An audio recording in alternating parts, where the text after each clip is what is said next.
भाई पदार्थ के अत्यंत छोटे कण को क्या कहते हैं? तो ध्यान रखिएगा, पदार्थ के सबसे छोटे कण को बच्चे या सबसे सूक्ष्म कण को परमाणु कहते हैं। ठीक है ना, क्या कहते हैं? परमाणु कहते हैं। बात करें परमाणु की खोज किसने किया था, तो बच्चे परमाणु की जो खोज है, परमाणु की खोज जॉन डाल्टन ने किया था और इसका सिद्धांत किसने प्रतिपादित किया था? जे थॉमसन ने इसका सिद्धांत प्रतिपादित किया था। ठीक है, परमाणु जो होते हैं ये 3 मौलिक कणों से मिलकर के बने होते हैं। कितने?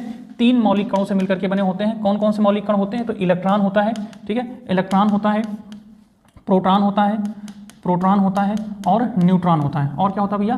न्यूट्रॉन होता है। तो 3 मौलिक कण होते हैं। इलेक्ट्रॉन की खोज किसने किया है? तो ध्यान रखिएगा, इलेक्ट्रॉन की भी खोज जे थॉमसन ने किया है।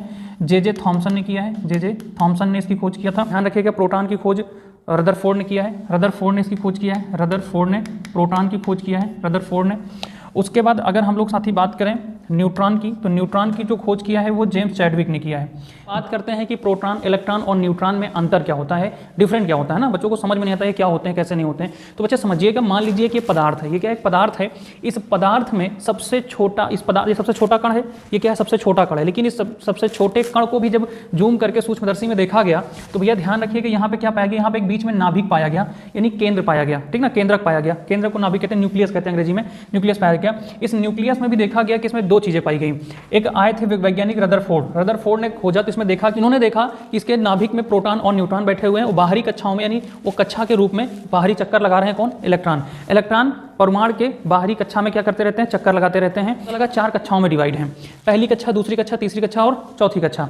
पहली कक्षा में 2 इलेक्ट्रॉन मिले और दूसरी कक्षा में 8 इलेक्ट्रॉन मिले, तीसरी कक्षा में 18 इलेक्ट्रॉन मिले, चौथी कक्षा में देखा गया तो 32 इलेक्ट्रॉन मिले। समझ रहे हैं? अच्छा, दूसरी बात क्या होती है कि जो इलेक्ट्रॉन होता है साथी, इलेक्ट्रॉन के पास माइनस चार्ज होता है। मतलब जिस भी पदार्थ के ऊपर या जिस भी प्रतीक चिन्ह के ऊपर अगर माइनस लगा है तो इसका मतलब उसके पास इलेक्ट्रॉन त्यागने की क्षमता होती है, मतलब वो किसी दूसरे को इलेक्ट्रॉन दे सकता है।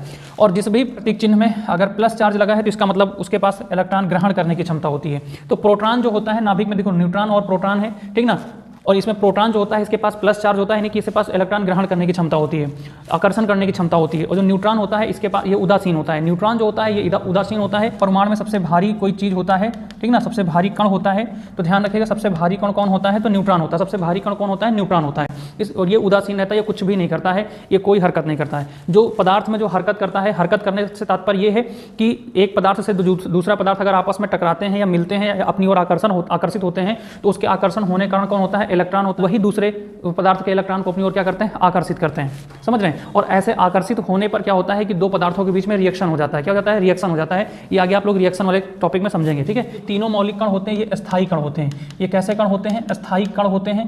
इनके साथ साथ में कुछ अस्थायी कण होते हैं। कुछ अस्थायी कण होते हैं बच्चों, जैसे मेसान होता है, बोसान होता है और पाई